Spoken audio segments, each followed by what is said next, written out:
Today I present to you Trolltide apples. These gem-like treats stand a cut above the rest when it comes to tasty snacks. They make a great addition to any Halloween party. Let's begin. Warning: this recipe involves working with hot molten sugar. There is a chance for serious harm in working around this stuff. Minors, make sure you have adult supervision if attempting this recipe at home. Start with a tall, rimmed pot, ideally even taller than the one I have here. Cleaning up hardened sugar from your counter is no joke, trust me. If it wasn't for the fact that I'm recording and don't have any fancy rigs, I might have used my Dutch oven for this. To start, 1 1/4 cups of white sugar into the pot. Next, approximately 3 tablespoons of corn syrup, being sure to spill it all over the place, just like I did. A 1/4 cup of water. This will allow the sugar to initially melt and flow freely without burning and sticking to the bottom of the pot. And optionally, half a teaspoon of red food coloring, or any color you like, making sure to enjoy the pretty patterns as it mixes. Turn the heat on medium-high, stick in a thermometer, and let it get to boiling. In the meantime, let's get our apples ready. Most fruit you find in grocery stores have a thin layer of wax on them for preservation and presentation. Under a warm tap, you'll want to remove this coating using the lightest amount of friction and pressure. Then, be sure to dry them off. The candy might not stick if the apples aren't dry. The book also recommends hard, crisp apples like Honeycrisp or Granny Smith, depending on preference. I'm using Ambrosia apples since they're some of my favorite apples. They're super crisp and the perfect size. Any Honeycrisps I can find around me nowadays are practically the size of my head.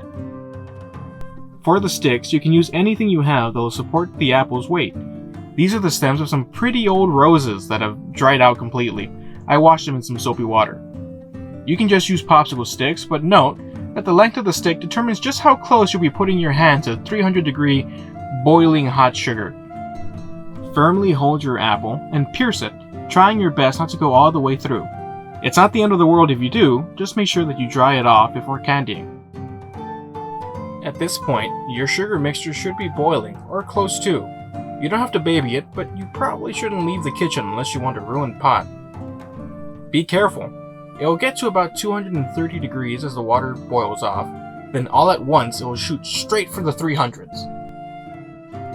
You might want to give it an occasional stir to make sure it isn't sticking to the bottom, but otherwise it should be fine. Once your thermometer reads 300 degrees, you're ready to candy your apples. From what I've read, it's critical it hits at least this temperature as the sugar reaches what is called the hard crack stage. I couldn't really find any scientific literature on this, but I'm not about to challenge the knowledge of century-old candy makers. Add any flavorings you'd like now.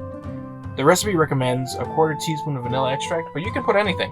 Nutmeg, cinnamon, pumpkin spice, the sky's the limit. Carefully, tilting your pot, quickly dip your apples into the pool of candy, and as you pull it out, spin it constantly until you get most of the excess sugar dripped off. Then, place it on your parchment paper. If you're missing any spots, you can use a spoon to baste it. And note, the temperature of the sugar drops drastically when you dip your apple in. Depending on your pot, you may need to leave it on the burner so it can come back up to temperature. I know, I put it directly on this tiny cutting board. But I just did that for the thumbnail. You really don't want to do that. Trust me. And there you have it. Trolltide candied apples. I'll be honest, I haven't had too many candied apples in my life, but these were delicious. The sugar doesn't really add much, since the apples I used were already sweet, but the texture was amazing.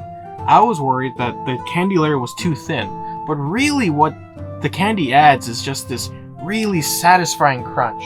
In a sense, the thinner the better, I think. And if nothing else, they look just beautiful.